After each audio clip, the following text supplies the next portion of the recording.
हजरत सुलेमान की उम्मत के वली का नाम आसिफ बिन बरखिया खड़े हो गए। कौन खड़ा हुआ? एक वली खड़ा हो गया।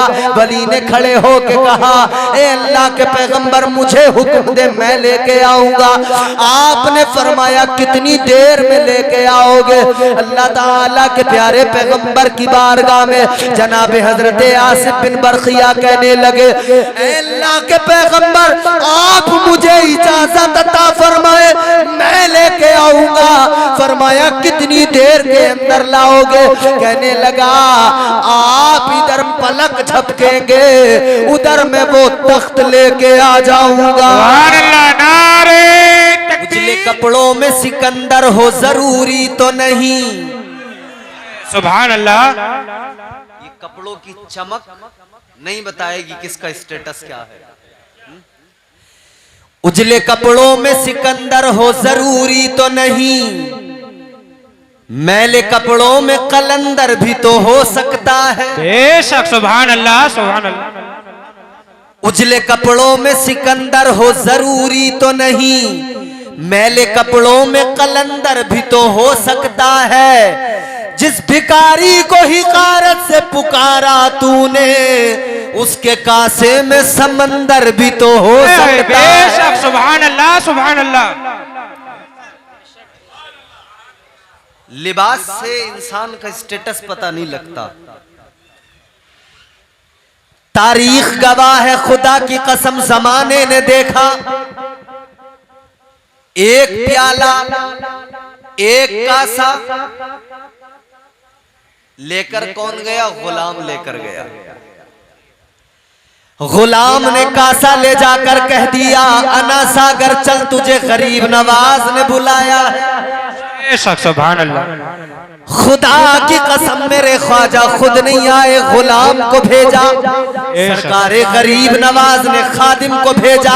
तारीख बताती है, खादिम ने कासा हाथ में लिया, अना सागर के करीब पहुंच गया, जाकर कह दिया, ए अना सागर चल, तुझे मेरे ख्वाजा ने बुलाया है, अजमेर के राजा ने बुलाया है, वलियों के ताजदार ने बुलाया है, हिंदुस्तान के ताजदार ने बुलाया है। खुदा की कसम, इधर गुलाम ने जाकर कहा था, तारीख गवाह है, अना सागर नहीं बल्कि अजमेर के सारे नदियां, सारे नदी नाले, सारे तालाब सिमट कर मेरे सरकार गरीब नवाज के प्याले में आ गए, एक कासे में आ गए। और सरकारे गरीब नवाज ने दुनिया को बता दिया, कासा छोटा हो तो कासे पे नजर न रखना, नजर इस बात पे रखना कि ये कासा कहां से आया है, इस प्याले को निस्बत किससे है, इसे भेजा किसने है। कलंदर पे नजर डालना, कलंदर की जिंदगी को देखना, कलंदर का स्टेटस पता लग जाएगा, अल्लाह के वली का मकाम समझ में आ जाएगा। ऐ लोगों, वलियों की शान क्या होती है, वलियों का मकाम क्या होता है? एक मकाम पर नहीं, कुरान मजीद के अंदर मुताद्दिद मकामात पर परवरदिगार ने वलियों की शान बयान फरमाई। सुभान अल्लाह, सुभान अल्लाह। एक जगह नहीं, दो जगह नहीं, मुताद्दिद मकामात पर अल्लाह ने वलियों की शान, उनका स्टेटस बयान किया। अल्लाह ताला ने किस किस अंदाज से वलियों की शान बयान की। आज हम वलियों की शान बयान करते हैं, औलिया के स्टेटस पे बात करते हैं, करामतों पे बात करते हैं। लोग कहते हैं कि ये सुन्नी उलमा कहानियां सुनाने लगते हैं। ये नई नस्ल, हमारी नौजवान, ये यूट्यूब, फेसबुक, ये सब देखते हैं। उस पर बहुत सारे लोग हैं जो वर्गला रहे, कह रहे हैं कि ये तो कहानियां, करामतें, मनगढ़ंत किस्से सुना रहे हैं। सारी दुनिया के अंदर जितने भी लोग कुरान मजीद को पढ़ते हैं, सारी दुनिया के अंदर जितने भी लोग कुरान पे ईमान रखते हैं, खुदा की कसम मैं कुरान पढ़ के सुनाऊंगा, कुरान से वलियों का मकाम भी बताऊंगा और कुरान से करामतें भी सुनाऊंगा। अगर ना सुना हूं तो कहना, मगर आज सुन के जाना, सारी दुनिया को बताना, ये किस्से कहानियां नहीं है, करामतें तो अल्लाह ने कुरान में बयान फरमाई। बेशक। सुभान अल्लाह, सुभान अल्लाह। करामतें तो अल्लाह ने कुरान में बयान की। मैंने जो आयत करीमा पढ़ी उसका जरा सा आपको पस मंजर पहले मैं सुना दूं। पस मंजर ये है कि अल्लाह ताला के एक बरगुज़ीदा पैगंबर जलीलुल कद्र पैगंबर, जिन्हें अल्लाह ने पूरी दुनिया की हुकूमत, बादशाही, सल्तनत अता फरमाई, नाम है हजरत सुलेमान अलैहिस्सलाम। आप जानते होंगे 4 बादशाह दुनिया में गुजरे। कितने? 4 बादशाह ऐसे गुजरे जिन्होंने सारी दुनिया पे कोई एक खित्ता नहीं बचा उनसे। माफ करना, मेरी तकरीर में आपको कॉमेडी नहीं मिलेगी, हंसी मजाक ये सब नहीं मिलेगा। मैं कुरान सुनाऊंगा, अगर समझ में आए तो सुनना आप। 4 बादशाह ऐसे हुए जिन्होंने पूरी रुए जमीन पर पूरी दुनिया पे हुकूमत की। उन 4 में 2 मोमिन हैं, 2 गैर मोमिन, 2 साहिब ईमान, 2 वो जिन्हें ईमान से कोई ताल्लुक नहीं। ऐ मेरे अजीजों गौर करो, सारी दुनिया पर हुकूमत करने वाले 4 बादशाह, 4 लोग परवरदिगारे आलम ने रूए जमीन की हुकूमत अता फरमाई। 2 साहिबे ईमान, 2 मोमिन। कौन है वो 2 मोमिन? एक अल्लाह के पैगंबर जनाबे हजरत सुलेमान अलैहिस्सलाम। अल्लाह ताला ने सारी दुनिया की हुकूमत अता फरमाई। परवरदिगार ने कायनात की बादशाही, कायनात की सल्तनत अता फरमाई। हवा भी आपके हुक्म पे चलती है, जिन्नात भी आपके हुक्म पे काम करते हैं, चरिंदो परिंद भी आपकी गुलामी और इताअत करते हैं। हजरत सुलेमान को अल्लाह ने शान अता फरमाई। और दूसरे जो नेक साले और मोमिन बादशाह हुए, जिन्होंने पूरी रुए जमीन पर हुकूमत की है, उन बादशाह का नाम हजरत सिकंदर जुल्करनैन है। हजरत सिकंदर जुल्करनैन, जिन्होंने याजूज और माजूज जो कौम है उसको कैद कर दिया था। हजरत सिकंदर जुल्करनैन, इन्हें भी अल्लाह ने पूरी रुए जमीन की हुकूमत अता की। अब इसके बाद में 2 बादशाह ऐसे जिनका ईमान से कोई ताल्लुक नहीं। एक बादशाह जिसका नाम आपने सुना होगा, उस बादशाह को कहते हैं नमरूद। नमरूद ने भी पूरी दुनिया पे हुकूमत की, पूरी कायनात पे हुकूमत की। नमरूद के दौरे हुकूमत के अंदर एक इंसान वाहिद, हजरत इब्राहीम अलैहिस्सलाम, वाहिद एक शख्सियत जो अल्लाह का नाम लेने वाले, अल्लाह की इबादत करने वाले। दूसरा कोई अल्लाह का नाम लेवा नहीं था, दूसरा कोई रब की परस्तिश करने वाला नहीं था। वो नमरूद, उसे भी अल्लाह ने बादशाहत अता फरमाई। एक और बादशाह गुजरा है, एक और बादशाह जिसका नाम मेरे अजीजों, वो जो 4था बादशाह गुजरा है, वो बादशाह भी काफिर है, बख्ते नसर उसका नाम है। बख्ते नसर ने भी पूरी रुए जमीन पर हुकूमत की। मगर सुनो सुनो, एक और 5वें बादशाह होंगे, वो भी सारी रुए जमीन पर हुकूमत करेंगे। सारी कायनात पर उन 5वें बादशाह की सल्तनत होगी। वो आए नहीं, आने वाले हैं, वो आए नहीं, कयामत से पहले आएंगे। 5वें बादशाह का नाम क्या होगा? वो मेरे नबी की आल होंगे, मेरे मुस्तफा के घराने से होंगे। उनका नाम हजरत इमाम मेहदी होगा। सुभान अल्लाह। नारे तकबीर, नारे तकबीर, नारे रिसालत, मसलके आला हजरत, फैजाने औलियाए किराम, फैजाने औलियाए किराम, नारे तकबीर, नारे रिसालत। तो 5वें बादशाह जो पूरी दुनिया पे हुकूमत करेंगे, खलीफा होंगे, वो हजरत इमाम मेहदी। मगर मैं बात हजरत सुलेमान अलैहिस्सलाम की कर रहा हूँ। मुल्क शाम में आप हुकूमत करते हैं, आपका तख्त रहता है, आपका दारुल खिलाफा मुल्क शाम में। हजरत सुलेमान अलैहिस्सलाम ने हज करने का इरादा बनाया, कहा मैं हज करूंगा। अल्लाह के प्यारे पैगंबर जनाबे सुलेमान अलैहिस्सलाम हज करने के लिए निकले। मुल्क शाम से निकले, मक्का शरीफ पहुंचे, अल्लाह के घर काबे का दीदार किया, काबे का तवाफ किया। रब्बे काबा के मुकद्दस घर की जियारत की, काबे का तवाफ किया। काबे का तवाफ करने के बाद में हजरत सुलेमान अलैहिस्सलाम जब वापस जाने लगे, आपका तख्त आपके साथ है, आपके साथ में जिन्नात भी चल रहे हैं, आपके साथ में चरिंदो परिंद भी चल रहे हैं, हवाएं आपके हुक्म से चल रही है। अल्लाह अकबर। हजरत सुलेमान अलैहिस्सलाम ने हज कर लिया। हज के बाद में आप मुल्क शाम की तरफ निकले। रास्ते में एक यमन नाम का मुल्क पड़ा। मुल्क यमन के अंदर आपने कयाम किया। नमाज का वक्त हुआ।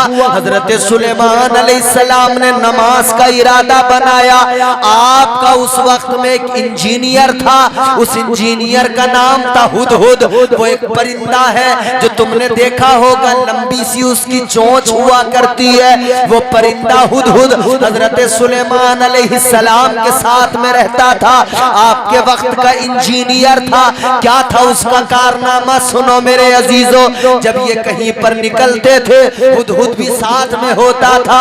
हुदहुद आसमान पर उड़ते हुए नीचे जमीन को देखता था। इस तरह से उसे जमीन दिखाई देती थी जैसे हम शीशे में अपने आप को देखा करते हैं। ऊपर से शीशा होता है, अंदर से तस्वीर नजर आ जाती है। ऊपर से शीशा होता है, अंदर से अक्स नजर आ जाता है। इसी तरह से ये हुदहुद परिंदा है। उड़ता तो था ऊपर हवा में, लेकिन जमीन पे नजर डालता था। शीशे की तरह जमीन चमकती नजर आती थी। ये बता दिया करता था किस जगह पर पानी मौजूद है, किस जगह पर जमीन को खोदा जाए तो पानी के चश्मे निकल आएंगे। ये हजरत सुलेमान को बताता था।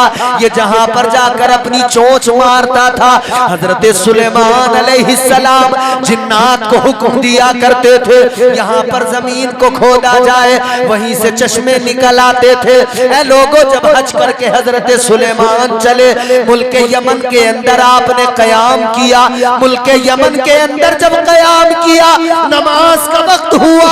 आपने सोचा वुजू किया जाए। आपने फरमाया हुदहुद को बुलाओ, पानी बताएगा।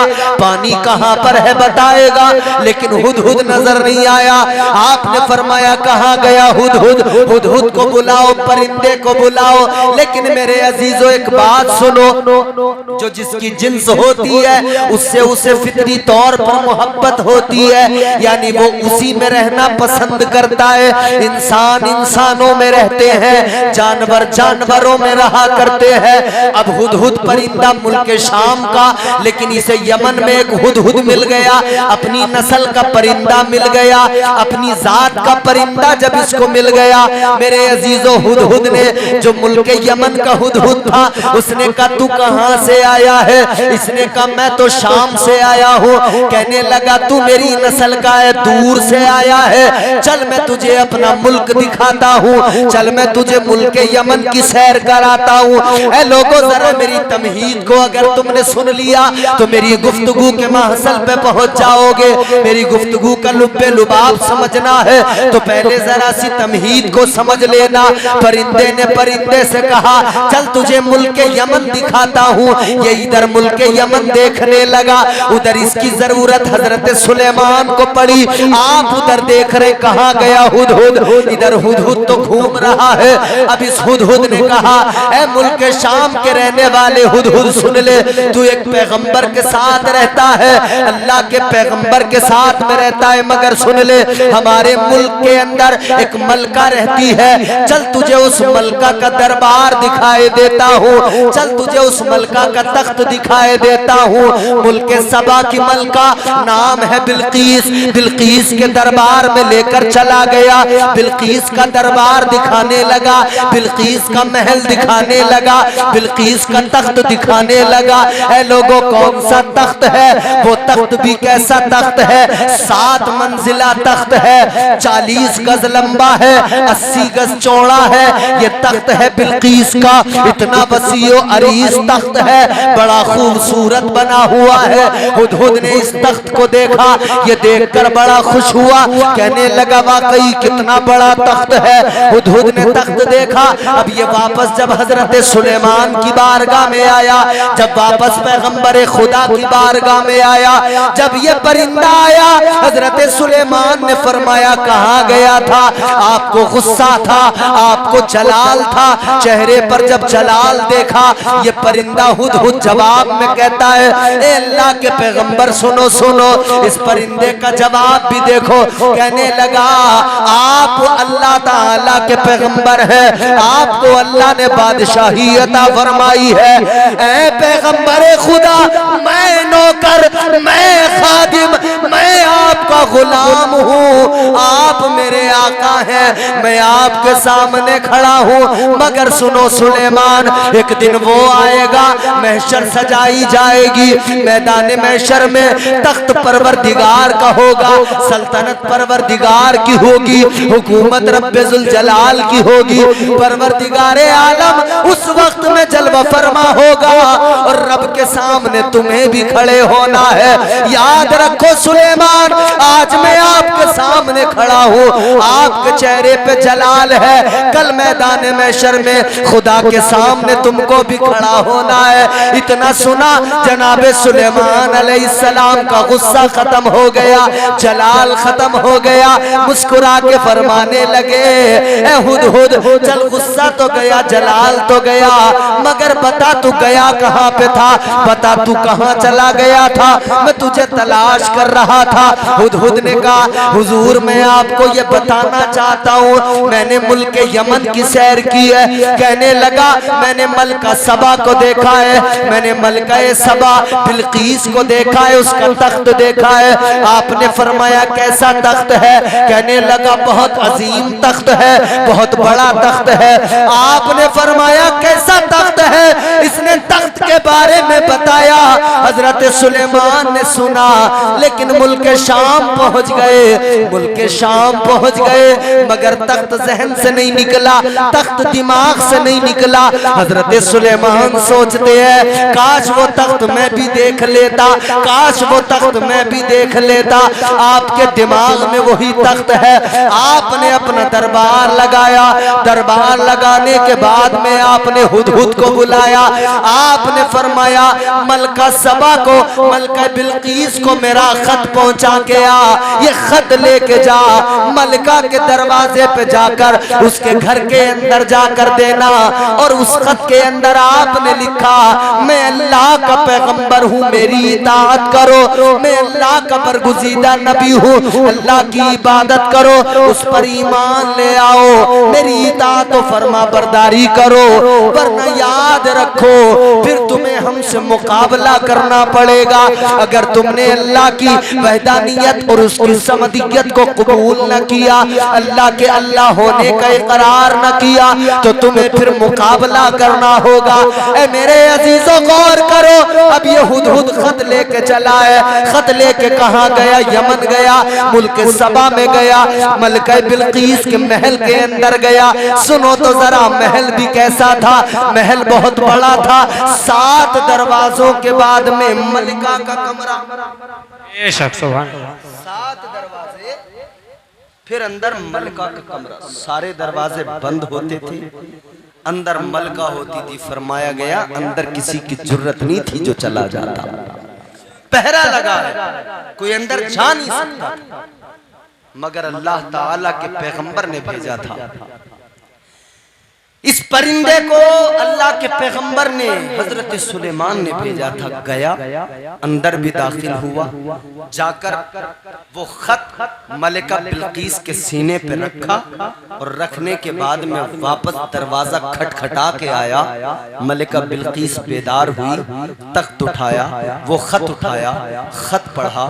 खत पढ़ने के बाद में इसने अपना दरबार लगाया, दरबारियों से कहने लगी ये खत आया है, अगर वो हम पे हमला करने लगे तो शायद हमारा बचना मुश्किल हो जाए, दुश्वार हो जाए।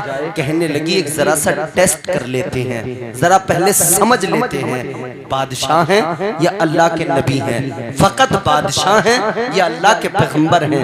कहती है जरा सा टेस्ट कर लेते हैं। क्या किया इसने? इसने 500 गुलाम, 500 बांदियां तैयार की, बेहतरीन उम्दा लिबास पहनाए। मलिका बिल्कीस ने फिर उन्हें 500 सोने की ईंटें दी। कहा ये ईंटें लेकर जाओ, अगर बादशाह होंगे तो तोहफा कबूल करेंगे, पैगंबर होंगे तो सोना चांदी जेवरात मालो दौलत की तरफ तवज्जो नहीं जाएगी। अल्लाह अकबर। ये इनके गुलाम चले, ये बांदियां चली। अब बहुत करीब आप पहुंच गए हैं मेरी गुफ्तगू जहां तक ले जाना चाहता हूं। बस ये 2-4 जुमले और आपको सुनने हैं, फिर आपको बात समझ में आएगी। मेरे अजीजों सुनो, अब ये गुलाम चले, बांदियां चली। अल्लाह के पैगंबर को इल्म हो गया कि गुलाम आ रहे, बांदियां आ रही, सोने की ईंटें लेके आ रहे। अल्लाह के प्यारे पैगंबर जनाबे सुलेमान अलैहिस्सलाम को खबर मिली कि सोने की ईंटें आ रही हैं। आपने जिन्नात को हुक्म दे दिया, फरमाया सोने की ईंटें जमीन में बिछा दी जाएं। आपने पूरे मैदान में, पूरी जमीन पे अपने शहर के अंदर सोने की ईंटें बिछवा दी। वो 500 ईंटें लेकर चले। यहाँ पूरे शहर को सोने की ईंटों से सजा दिया गया।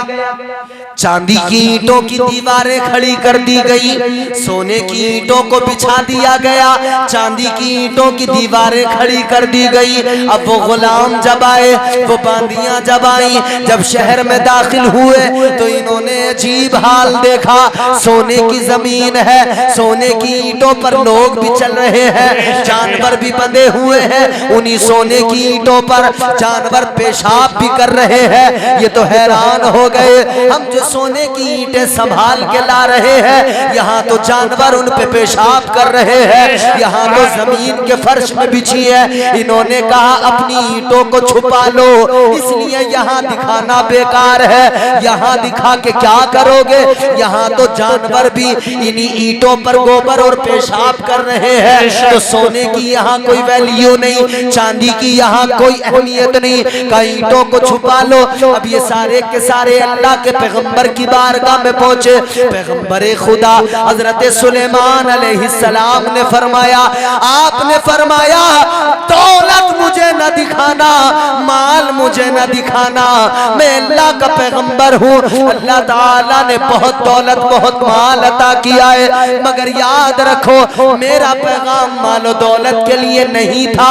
मेरा पैगाम इसलिए था कि तुम्हारी मलिका सूरज को अपना खुदा मानती है, सूरज की परस्तिश करती है। जाके कह दो अल्लाह की इबादत करे, अल्लाह की इबादत और परस्तिश में लग जाए। अल्लाह अकबर। ये गुलाम वापस गए, ये सारी कनीज़ें वापस गई। जाकर इन्होंने मलका को बताया, ए मलका जहां तूने हमको भेजा वहां माल दौलत की कोई अहमियत नहीं है, तेरे सोने की ईंटों की कोई अहमियत नहीं है। कहा फिर क्या किया जाए? मलिका कहने लगी मैं खुद जाऊंगी, मैं खुद जाकर मिलूंगी, खुद जाकर देखूंगी, हालात का जायजा लूंगी। अल्लाहु अकबर कबीरा। अब ये मलिका पूरे शाम से चली है, कहाँ जा रही है? मुल्क शाम। हजरत सुलेमान की बारगाह में जा रही है। हजरत सुलेमान को खबर मिली, आपने जिन्नात को हुक्म दिया इस बार महल के अंदर शीशे की जमीन बना दी जाए। सुभान अल्लाह, सुभान अल्लाह। जमीन शीशे की। फरमाया सारी जमीन महल के अंदर शीशे की बना दो, नीचे पानी बहाओ, ऊपर शीशा। इतनी नफासत के साथ में शीशा बिछाया गया, लगता था जैसे जमीन नहीं पानी पे चल रहे हैं, लगता था पानी पे चल रहे हैं। ऐ लोगों गौर करो, शीशे की जमीन बना दी गई, अंदर से पानी, ऊपर से शीशा। मलिका ने जब आकर, मलिका आ रही है, अभी 3 मील की दूरी पर है, लगभग 4-5 किलोमीटर की दूरी पर। हजरत सुलेमान अपने दरबार में, अपने दरबार के अंदर हजरत सुलेमान को ख्याल आया। आपने सोचा मलिका तो आ रही है, ऐसा किया जाए कि मलिका के आने से पहले उसका तख्त भी मंगा लिया जाए। सुभान अल्लाह, बेशक बेशक। वही तख्त तो बताया था ना हुदहुद ने कि 7 मंजिला तख्त है, उस तख्त के बारे में तो बताया था। हजरत सुलेमान अलैहिस्सलाम ने फरमाया तख्त मंगाया जाए। आपने अपने दरबार के अंदर फरमाया कौन है जो तख्त लेके आएगा मलिका के आने से पहले, कौन है जो जल्दी लेके आएगा। आपके दरबार के अंदर एक जिन खड़ा हो गया, बहुत बड़ा जिन है। अब कुरान सुने यहां से, जिन खड़ा हो, अल्लाह ताला ने कुरान में पूरा बयान फरमाया। परवरदिगारे आलम ने फरमा दिया काल इफरीतुम मिनल जिन्न। अल्लाह ताला ने कुरान मजीद में फरमा दिया एक जिन खड़ा हो गया, कहने लगा ऐ पैगंबरे खुदा, ऐ अल्लाह के पैगंबर सुनो, आप ये मुझे खिदमत अता फरमा दे, ये मौका मुझे दे दे, मैं जाकर उस तख्त को लाऊंगा। आपने फरमाया कितनी देर में लाएगा? कहने लगा क़ब्ला अन तक़ूम मिन मक़ामिक। कहने लगा अल्लाह के पैगंबर आप मुझे इजाजत दे, जितनी देर में आप महफिल से खड़े होंगे, जब आप क़याम करेंगे, मैं उससे पहले पहले तख्त लेके आ जाऊंगा, उससे पहले पहले तख्त आपकी बारगाह में पहुंचा दूंगा। आपने फरमाया और कौन है जो इससे भी ज्यादा जल्दी लेके आए? इससे ज्यादा जल्दी कौन लाएगा? अल्लाह ताला का कुरान कहता है एक इंसान खड़ा हुआ, उस इंसान ने कहा मैं लेके आऊंगा, मुझे खिदमत का मौका दे। परवरदिगार ने कुरान मजीद में फरमाया क़ालल्लज़ी इंदहू इल्मुम मिनल किताब। ये जो खड़ा हुआ, कौन खड़ा हुआ? अल्लाह का कुरान कहता है वो खड़ा हुआ जिसके पास किताब का इल्म मौजूद था। किताब का इल्म रखने वाला कौन था? जनाबे हजरत आसिफ बिन बरखिया। ये कौन है आसिफ बिन बरखिया? अब जरा तफसीरें उठा के देखो, तफसीरें जलालैन पढ़ के देखो, तफसीरें मजहरी पढ़ के देखो, तफसीरें रूहुल बयान पढ़ के देखो, तफसीरें नईमी पढ़ के देखो। फरमाया गया ये जो आसिफ बिन बरखिया है ये कोई नबी नहीं है, ये कोई जिन्न नहीं है, ये बल्कि एक इंसान है, हजरत सुलेमान अलैहिस्सलाम के उम्मती है और अल्लाह ताला के वली है।